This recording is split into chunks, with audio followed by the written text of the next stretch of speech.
आप सभी का यहाँ पर स्वागत है। और आज हम कक्षा 12वीं हिंदी युवक भारती के अगले मोड पर जा रहे हैं, जहाँ हम पीछे देख चुके हैं कि अर्थालंकार और अर्थालंकार का आज हम रूपक यह जो भेद है, इस भेद को हम देखने जा रहे हैं। जैसे कि हम देख चुके हैं कि उपमा अलंकार, जहाँ पर हम पिछली कक्षा में उपमेय और उपमान इन बातों को हम देख चुके हैं। आज भी आपको यहाँ रूपक अलंकार में उपमेय और उपमान इन बातों को ध्यान में रखना है। रूपक अलंकार हम कैसे पहचान सकेंगे, तो इसके संदर्भ में यहाँ मैं आपको जानकारी दूंगी कि रूपक अलंकार को समझते हुए यहाँ हमें देखना क्या है कि जहाँ पर प्रस्तुत पर अप्रस्तुत का आरोप होता है, वहां पर रूपक अलंकार होता है। प्रस्तुत और अप्रस्तुत इन दो बातों को आपको ध्यान से देखना है कि प्रस्तुत यानी क्या है और अप्रस्तुत क्या है।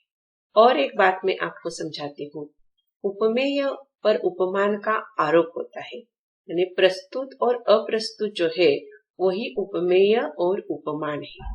और उपमेय और उपमान को एक रूप मान लिया जाता है, वहां पर क्या होता है, रूपक अलंकार होता है।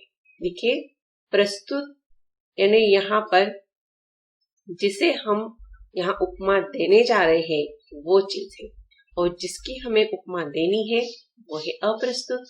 उपमेय और उपमान हम देख चुके हैं। उपमेय वह है जिसे हम उसकी तुलना करने वाले हैं, और उपमान वह है कि जिसकी यानी तुलना यहाँ उपमेय के साथ की जाती है, वो बात है। फिर उपमेय और उपमान को एक रूप ही मान लिया जाता है। अर्थात उपमा अलंकार के अंतर्गत हम देख चुके हैं कि उपमेय और उपमान अलग है, एक समान है ऐसे बताया जाता है, लेकिन उसमें भेद होता है।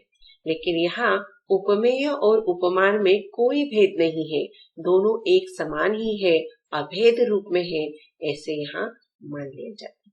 देखते हैं अब इसकी परिभाषा क्या है। जहाँ रूप और गुण की अत्यधिक समानता के कारण उपमेय में उपमान का आरोप कर अभेद स्थापित किया जाए, वहां रूपक अलंकार होता है। देखिए, रूप और गुण की अत्यधिक समानता के कारण, यानी दोनों में उतनी समानता होती है कि वे अलग ही नहीं लगते, वे दोनों एक समान ही है, उसमें कोई भेद नहीं है, अर्थात वे अभेद है, और यही क्या है, रूपक अलंकार है। अब इसके उदाहरण देखेंगे। जिसे देखिए, चरण कमल बंद्यो हरिराई, अर्थात कमल जैसे चरण ऐसे यहाँ पर नहीं बताया है, तो चरण कमल ऐसे यहाँ बताया है। इसीलिए यहाँ चरण और कमल में कोई अंतर नहीं है, दोनों एक समान है। चरण कैसे है, तो कमल के समान है। कमल उपमान है तो चरण उपमेय है। तो यहाँ इन दोनों में कोई भेद नहीं, ऐसे जहां पर बताया जाता है वहां होता है रूपक अलंकार। दूसरा उदाहरण भी हम देखते हैं। मैया में तो चंद खिलौना ले हो, यहाँ पर भी देखिए राम जिद कर रहा है, चंद्र रूपी खिलौना उनको चाहिए। इस प्रकार की इस वाक्य में हम देखेंगे कि चंद और खिलौना, ये दो जो शब्द है, ये इसमें उपमेय और उपमान इन दोनों को हम देखेंगे। चंद जो है वो यहाँ उपमान है, और खिलौना जो है वो उपमेय है, और दोनों में कोई अंतर नहीं है। चंद जैसा खिलौना ऐसे नहीं कहा है, चंद सा खिलौना नहीं कहा है। ऐसे अगर कहा जाता तो वो उपमा अलंकार होता। यहाँ पर बताया है चंद खिलौना, यानी चंद रूपी खिलौना ही यहाँ पर हमें बता देता है कि यहाँ चंद जो है और खिलौना जो है उसमें कोई भेद नहीं है, वे दोनों एक समान ही है, और इसीलिए यहाँ पर यह रूपक अलंकार का उदाहरण है। और कुछ उदाहरण हम देखेंगे। देखो, यहाँ पायो जी मैंने राम रतन धन पायो, मीराबाई का यह पद है, और इस पद में देखिए राम और रतन, रतन यानी रत्न, और यह रत्न शब्द, रत्न अर्थात रतन शब्द जो है वो यहाँ पर उपमान है, राम उपमेय है।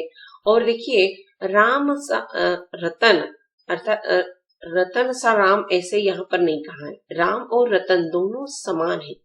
राम में जितने गुण है रतन में उतने ही गुण है, अर्थात जितने गुण रतन में है उतने राम में है, और इसीलिए इसमें कोई भेद नहीं। यहाँ पर रूपक अलंकार होता है।